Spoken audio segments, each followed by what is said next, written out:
வணக்கம் அபிநயா. வணக்கம் அண்ணே. திருக்குறள் சுற்றுல உங்களுடைய நண்பர்கள் சக தோழர்கள் பேசினதெல்லாம் கேட்டீங்க. நீங்க எதை பற்றி பேச போறீங்க? என்ன குறள்? விருப்பரா சுற்றம் இயையின் அருப்பரா ஆக்கம் பலவும் தரும்.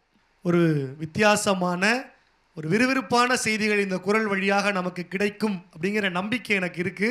சிறப்பா பேசுங்க.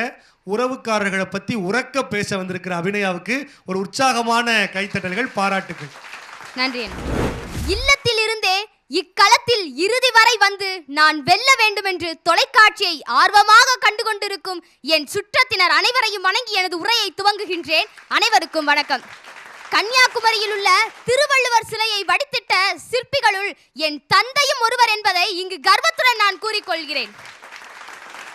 துவக்கத்தை வைத்தே கண்டறிந்திருப்பீர்கள் நான் எக்குறள் மூலம் பேசப் போகின்றேன் என்று. ஆம், நீங்கள் நினைப்பது சரிதான்.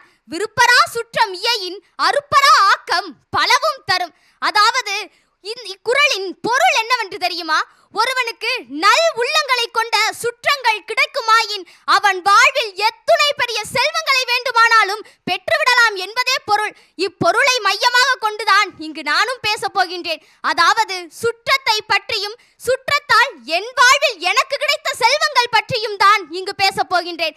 அம்மா, அப்பா, சித்தி, சித்தப்பா, பெரியம்மா, பெரியப்பா, அத்தை, மாமா, பங்காளி, அங்காளி என அனைவரும் ஒரு 5 நிமிடம் உங்கள் வீட்டு பிள்ளை உரையை சற்று கவனியுங்கள். முதலில் சுற்றத்தை தவறாக பேசுபவர்களே, சுற்றம் என்றால் என்னவென்று தெரியுமா? நாம் வாழ்வில் விழும்போது நம் கையை பிடித்து தூக்கி விடுவது மட்டும் சொந்தமல்ல, நாம் விழும்போது நம்மை தாங்கி பிடிப்பதுதானே உண்மையான சொந்தம். அல்லாஹ் என்று முகமது அழைத்துவிட்டு முருகனின் மனைவி பிரசவ வழியில் துடிக்கும் போது ஓடிச் சென்று உதவுவதுதானே சொந்தம். சொந்தமுள்ள வாழ்க்கை தான் கெத்து. அதுதான் ஒவ்வொரு தமிழர்களின் சொத்து. உண்மையை சொல்ல போனா மற்றது எல்லாமே வெத்து. இன்றைய பெற்றோர்கள் பிள்ளைகளிடத்தில் என்ன சொல்லி வளர்க்கிறார்கள் என்று தெரியுமா? தம்பி, யார வேணாலும் நம்புப்பா, இந்த சொந்தக்காரர்களை மட்டும் நம்பிடவே நம்பிடாத. முதுகுல குத்துறவங்க தான் இந்த சொந்தம் என்று சொல்லி வளர்க்கிறீர்களே.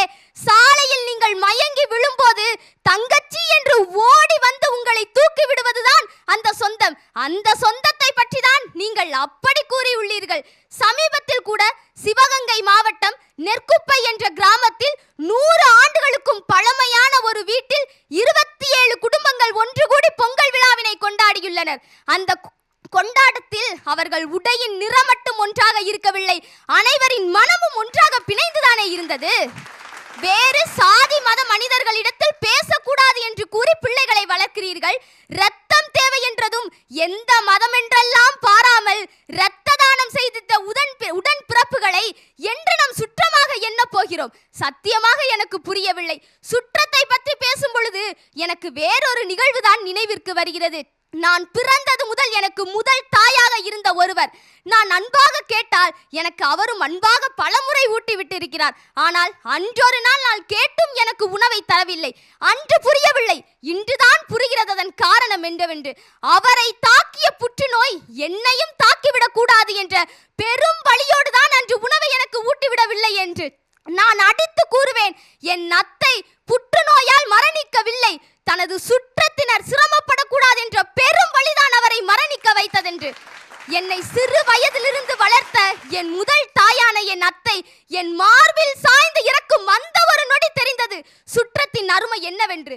சுற்றம் இருப்பவன் வேண்டாம் என்று கூறுவதும் இல்லாதவன் அதற்காக ஏங்குவதும் தானே இன்றைய உலகில் எழுதப்படாத ஒரு சரித்திரமாக இருந்து வருகிறது. எனக்கு கிடைத்த இந்த சுற்றத்தால் தான், என் அத்தையின் மரணத்தால் தான் குறைந்தது 100 புற்றுநோய் நோயாளிகளுக்காவது நான் வளர்ந்து மருத்துவ செலவை பார்த்து கொள்ள வேண்டும் என்ற எண்ணம் எனக்கு தோன்றியது. இருக்கும் போது சிரிக்க வைப்பதும் இல்லாவிடின் சிந்திக்க வைப்பதும் தானே உண்மையான சுற்றம். நான் வாங்கி தரும் உடையணிந்துதான் இறுதிப் போட்டியில் நீ பேச வேண்டும் என்று கூறும் ஒரு ஆசிரியையும், எனக்காக கோவிலில் வேண்டுதல் செய்த மற்றொரு ஆசிரியையும், உன் வெற்றிகளில் நான் துணை நிற்க மாட்டேன், ஆனால் உன் தோல்விகளில் கண்டிப்பாக ஒரு தாயாக நான் துணை நிற்பேன் என்று என்னை மகளாகவே ஏற்றுக்கொண்ட மற்றொரு ஆசிரியையும், என் அக்காவின் மகள் வாழ்வில் வெல்ல வேண்டும் என்பதற்காக ஒவ்வொரு முறையும் பண உதவி செய்யும் என் அன்பு மாமாவும், எந்த போட்டிகள் வந்தாலும் பள்ளி நிர்வாகத்திற்கு தெரிகிறதோ இல்லையோ என்னை அழைத்து முதலாவதாக கூறும் என் தமிழ் ஆசிரியையும், குத்துச்சண்டை வீராங்கனைக்கே எடுத்துக்காட்டாய் விளங்கும் என் அன்பு அக்காவும் குழந்தைத்தனமாய் என்னிடத்தில் விளையாடும் என் தோழியும் இந்த நிகழ்ச்சிக்கு வந்த பிறகு தந்தையாய் எங்களை நல்வழிப்படுத்துகிற நடுவர்களும் சகோதர சகோதரியாய் காந்த குரல் மூலம் எங்களை உயர்த்துபவர்களும் பேச்சிற்கே என் தாய் வீடான இந்த சங்கரா தொலைக்காட்சியும் என இத்துணை இரத்த சொந்தங்களும் எங்கிருந்தோ என்னை சொந்தமாக்கியவர்களும் கிடைத்ததால் தானே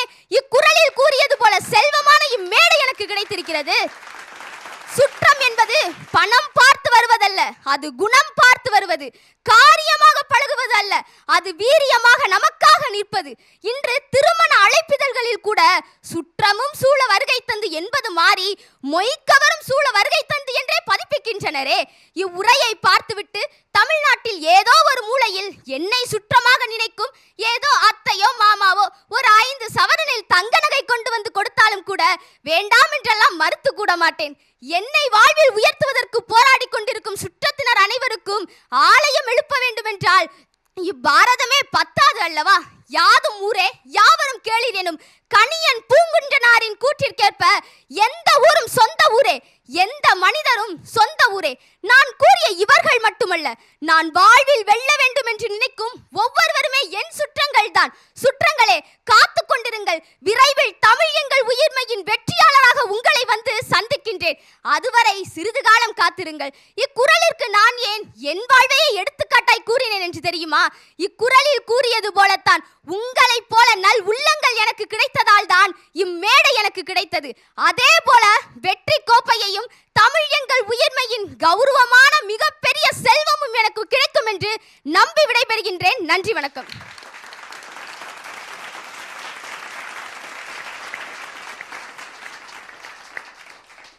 அபிநயா உறக்க பேசுவாங்க அப்படின்னு சொன்னதுனால ரொம்ப உறக்க பேசியிருக்கிறாங்க. நிறைய உறவுக்காரர்களை உலகம் முழுக்க இருக்கிற எல்லோரும் எனக்கு உறவுக்காரர்கள்ங்கிற ஒரு பரந்த சிந்தனையை இந்த 1.25 அடி திருக்குறளோடு இணைத்து பேசியிருக்கிற அபிநயாவுக்கு ஒரு உற்சாகமான கைத்தட்டல்களை வழங்கி அன்பு அண்ணன் கவிஞர் மதுரை ராமகிருஷ்ணன் அவர்கள் அபிநயாவுக்கான மதிப்புரைகளை வழங்குவார். அதாவது சொந்தங்கள் 4-5 பேர் இருந்துட்டாலே அங்கே எப்பயுமே கலகலன்னு சத்தங்கள் கேட்டுகிட்டே இருக்கும். ஆனால் அபிநயா அங்கே இருந்தாங்கன்னா அவங்க சத்தம் மட்டும்தான் கேட்கும். சொந்தங்களுடைய சத்தத்தை தாண்டி அவ்வளோ அழகாக அதை ரொம்ப ஆரம்பித்ததே ரொம்ப சிறப்பாக ஆரம்பித்தாங்க.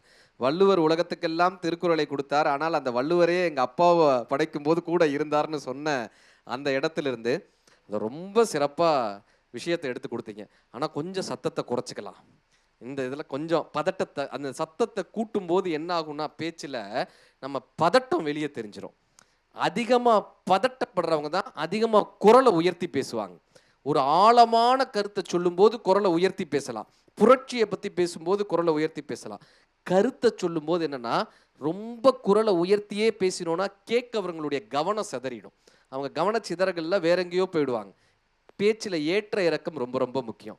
எந்த இடத்துல குரலை உயர்த்தணும், எந்த இடத்துல குரலை குலைந்து பேசணும், எந்த இடத்துல புரட்சியாக பேசணும், இது எல்லாம் இந்த பக்குவம் கற்றுக்கிட்டிங்கன்னா பேச்சு உங்களுக்கு கை வந்துடும். வாழ்த்துக்கள். நன்றி அண்ணனுக்கு நன்றி. அடுத்ததாக எங்கள் பாசத்திற்குரிய கவிஞர் அண்ணன் நிரஞ்சன் பாரதி அவர்கள்.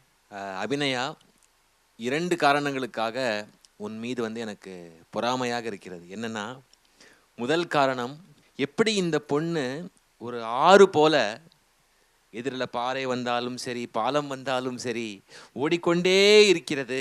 எந்த இடத்திலும் நிறுத்தவே மாட்டேன், நான் பேசி முடித்து விட்டுத்தான் அமர்வேன் என்கின்ற ஒரு வெறியோடு, ஒரு நெறியோடு எப்படி இந்த பெண்ணால் இப்படி எல்லோரையும் கட்டி போட முடிகிறது?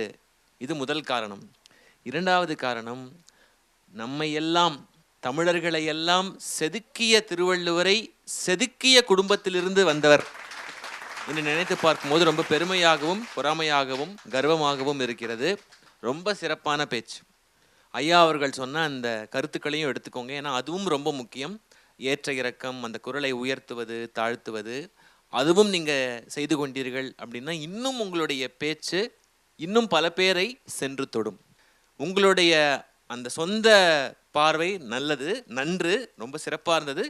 இருந்தாலும் ஒரு சின்ன சம்பிரதாயத்துக்காக இந்த குரலுக்கு ஃபார்மாலிட்டியாக என்ன பொருள் சொல்கிறாங்க வழக்கமாக, அதையும் நீங்கள் லேசாக தொட்டு காட்டிட்டு போயிருக்கலாம். அது மட்டும்தான் ஒரு சின்ன ஒரு விஷயமே தவிர மற்றதெல்லாம் ரொம்ப சீரும் சிறப்புமாக இருந்தது. வாழ்த்துக்கள். நன்றிங்கய்யா.